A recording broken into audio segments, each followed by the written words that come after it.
Hello students. मैं दिलीप कुमार आप लोगों का अपना चैनल स्मार्ट स्टेनो पे सभी का स्वागत करता हूं। आज हम लोग प्रतिलेखन संख्या 79 को लेंगे और इसमें टोटल 500 शब्द होगा जो जेएसएससी ने बोला है उसी के अकॉर्डिंग रहेगा और एक 80 का स्पीड रहेगा और सेम मैटर रहेगा और सेम वर्ड भी रहेगा। उससे पहले जाइए चैनल को सब्सक्राइब कीजिए, लाइक कीजिए, बेल आइकन को ऑन करना ना भूलिएगा क्योंकि स्टेनोग्राफर से रिलेटेड जितना भी वैकेंसीज होता है और संपूर्ण कोर्स इस चैनल के माध्यम से कराई जाती है। और आप लोग का एक वीडियो बना करके दे दिया हूँ क्लास को कैसे ज्वाइन करना है। आप लोग एक जाइएगा प्लेलिस्ट का सेक्शन में, वहाँ पे आपको वीडियो में दिखेगा आपको कि how to join my online class, कैसे ऑनलाइन ज्वाइन करना है। आपको एक वीडियो में सेपरेट बना करके दे दिया हूँ, आप लोग उसको देखिए। आप लोगों को बहुत अच्छा क्लासेस मिलेगा। बहुत लड़के लोग इंटरेस्टेड हो गए, क्लास ज्वाइन कर रहे हैं। आप लोग जितना जल्दी हो सकता है क्लास ज्वाइन कर लीजिए। 2026 में झारखंड जेएसएससी स्टेनो का पूरी चांस है कि एग्ज़ाम होगा तो होगा। तो आप लोग जितना जल्दी हो सकते हैं अपना तैयारी में लग जाएं और नए क्लास को जो ज्वाइन करना चाहते हैं कर लें। और बहुत सेपरेट पर्सनल क्लास दिया जाता है। और डिस्क्रिप्शन कोई भी दिक्कत होता है डिस्क्रिप्शन में मेरा नंबर है, वहाँ से नंबर पे मुझे व्हाट्सएप कीजिए। क्लास कैसे ज्वाइन करना मैं आप लोगों को सारा चीज़ आप लोगों को डिटेल में बताऊंगा। क्लास पर्सनली होता है, ठीक है। आप और मैं रहूँगा सिर्फ, और कोई नहीं रहता है।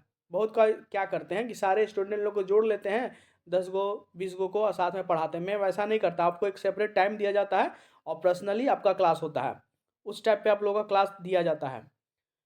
तो आई होप आप लोग सभी समझ गए हैं। और कुछ भी दिक्कत होता है तो जाके वो वीडियो को आप लोग जरूर देखिएगा। इस वीडियो के डिस्क्रिप्शन में उस वीडियो का मैं लिंक डाल दूंगा, कोई दिक्कत आप लोग को नहीं होगी। तो चलिए आज का सेशन हम लोग स्टार्ट करते हैं। डिक्टेशन स्टार्ट होगा 5 सेकंड के बाद। स्टार्ट।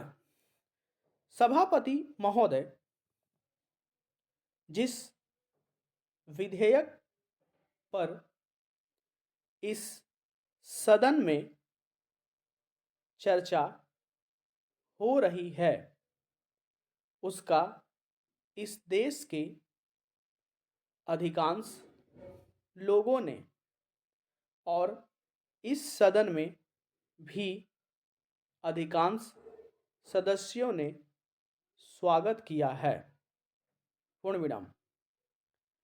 इसलिए इसमें दो राय नहीं हो सकती कि यह विधेयक जनोपयोगी है। पूर्ण विराम। यह ठीक है कि कुछ लोगों ने जिनके निहित स्वार्थ हैं इस विधेयक का विरोध करने की हिम्मत की है। पूर्ण विराम। ऐसे लोगों में जनसंघ और स्वतंत्र पार्टी, जिनकी पूंजीवादी नीतियां हैं, उनका विरोध करना स्वाभाविक ही है। पूर्ण विराम। मैं आपके माध्यम से मंत्री महोदय से कह रहा था कि जहां तक विधेयक का स्वागत करने का प्रश्न है, यह जनोपयोगी है। पूर्ण विराम। जहां मैं इस विधेयक का स्वागत करता हूं, वहां यह भी निवेदन करना चाहता हूं कि इस कानून को सफल बनाने के लिए, जैसा प्रधानमंत्री ने सदन में अभी कहा, जो लोग इसका स्वागत करते हैं उनको उचित दृष्टिकोण और ईमानदारी के साथ काम करना चाहिए। पूर्ण विराम। हमारे देश ने गरीबी को दूर करने के लिए पंचवर्षीय योजनाओं के माध्यम से योजनाबद्ध तरीके से विकास के कार्यक्रम को चलाने की नीति अपनाई है। पूर्ण विराम। विधेयक के सिलसिले में जहां यह विरोध किया जाता है कि इस विधेयक से एक तानाशाही पैदा होगा, अधिनायकवाद होगा, वहाँ मैं यह निवेदन करना चाहता हूँ कि यह विधेयक उन लोगों पर जो पूंजीवाद के जरिए से एकाधिकार के जरिए से हम पर नियंत्रण रखना चाहते थे और जिनकी पूंजी इस विधेयक के अभाव में बैंकों के माध्यम से बराबर बढ़ती जा रही थी, रोक लगाता है। पूर्ण विराम। उनकी नीतियों का परिणाम यह हुआ, देश के चंद लोगों की पूंजी जो इन बैंकों के स्वामी थे अत्यधिक बढ़ गई। पूर्ण विराम। हमें मालूम है कि स्वतंत्रता के बाद देश में बिड़ला और टाटा की पूंजी किस प्रकार से कई गुनी बढ़ गई है। पूर्ण विराम। इसलिए कांग्रेस पर यह आरोप लगाया जाता रहा है कि उसके राज्य में मालदारों की मालदारी बराबर बढ़ती गई है। पूर्ण विराम। इसको कम करने के लिए कांग्रेस के निर्णय के अनुसार यह कदम उठाया गया। पूर्ण विराम। यह कदम स्वागत योग्य है। पूर्ण विराम। लेकिन जहां इस कदम का स्वागत करने की बात है, वहाँ इस बात की आवश्यकता भी है कि यह विधेयक खाली कागजों में ही न बना रह जाए। पूर्ण विराम। आज के ज़माने में हमारे शासन में जिस तरह से नौकरशाही का बोलबाला चला आ रहा है, जिसको यह सरकार समाप्त नहीं कर सकी है। मैं चाहता हूँ कि आप में से प्रत्येक इस काम को अपना काम समझें और इसमें यथाशक्ति सहायता करें और इसको पूरा करा दें। पूर्ण विराम। कल मैंने सुना और मुझे यह देखकर प्रसन्नता भी हुई है कि आप लोगों ने यहाँ पर किसी एक ही स्थान से नहीं बल्कि सारे भारतवर्ष से आदमियों को बुलाया है और वे आकर काम कर रहे हैं। पूर्ण विराम।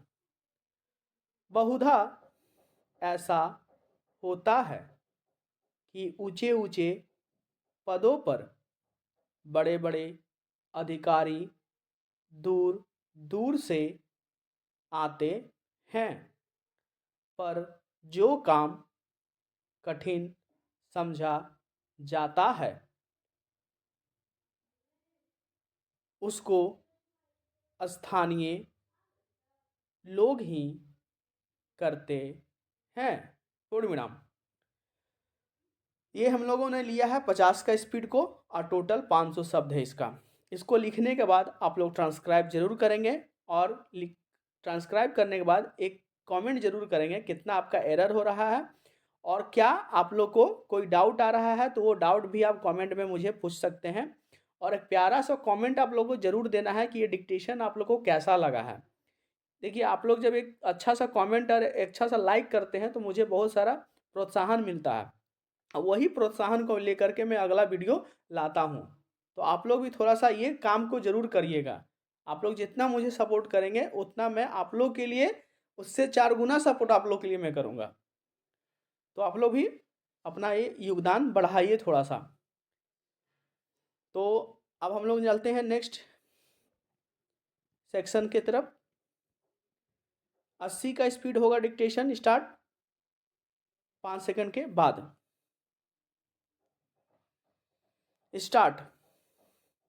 सभापति महोदय, जिस विधेयक पर इस सदन में चर्चा हो रही है उसका इस देश के अधिकांश लोगों ने और इस सदन में भी अधिकांश सदस्यों ने स्वागत किया है, इसलिए इसमें दो राय नहीं हो सकती कि यह विधेयक जनोपयोगी है।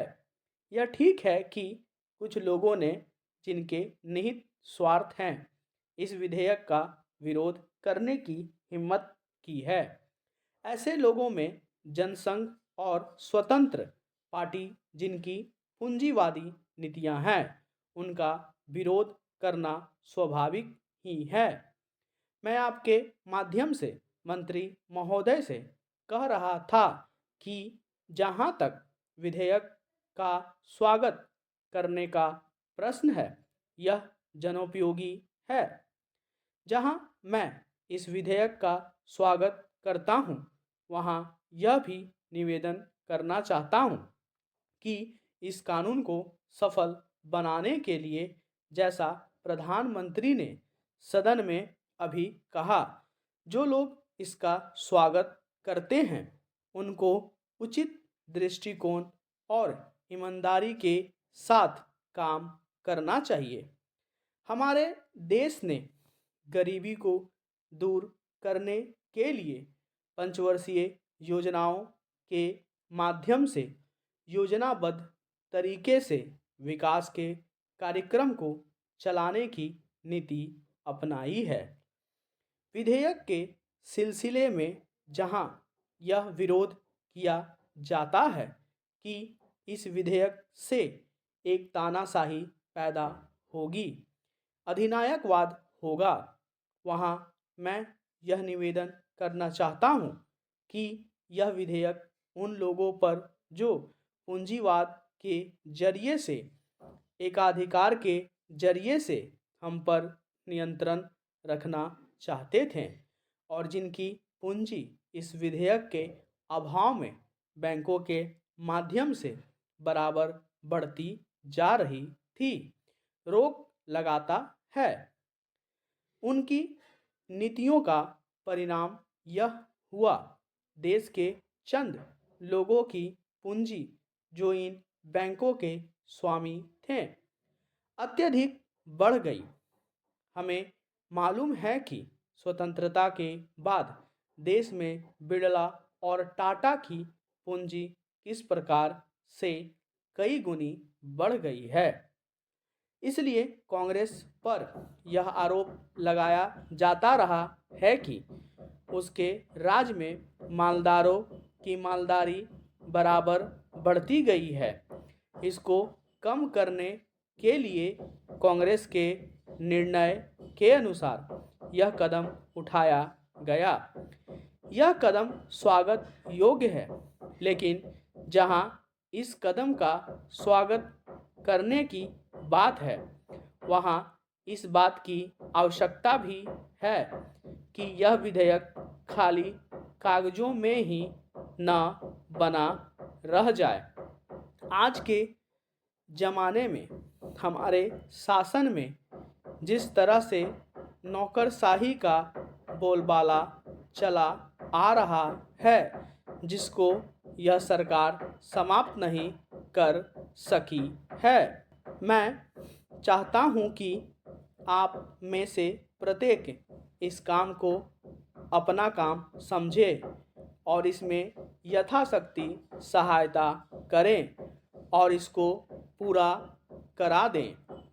कल मैंने सुना और मुझे यह देखकर प्रसन्नता भी हुई है कि आप लोगों ने यहाँ पर किसी एक ही स्थान से नहीं बल्कि सारे भारतवर्ष से आदमियों को बुलाया है और वे आकर काम कर रहे हैं। बहुधा ऐसा होता है कि ऊंचे ऊंचे पदों पर बड़े बड़े अधिकारी दूर से आते हैं, पर जो काम कठिन समझा जाता है उसको स्थानीय लोग ही करते हैं। पूर्ण विराम। तो ये हम लोगों ने देखा है 79 को 500 वर्ड लिया है और 80 का स्पीड था ये डिक्टेशन। इसको लिखने के बाद ट्रांसक्राइब जरूर करेंगे और मुझे कमेंट जरूर करेंगे कितना आपका एरर हो रहा है और अपना फीडबैक जरूर देना है। एक डिक्टेशन लिखने के बाद अपना फीडबैक देना है, डिक्टेशन कैसा था, डिक्टेशन में और क्या इम्प्रूवमेंट हो सकता है, और अपना कुछ डाउट है तो वो पूछना है। कमेंट जरूर करना है, प्यारा सा लाइक करना है और अपने फ्रेंड फैमिली में जितना हो सकता है वीडियो को शेयर करना है। आप लोग का समर्थन मेरे लिए बहुत बड़ा मायने रखता है। तो आज का हम लोग सेशन यहीं पे समाप्त करते हैं। मिलते हैं नए वीडियो के साथ, नए डिक्टेशन के साथ। तब तक के लिए धन्यवाद।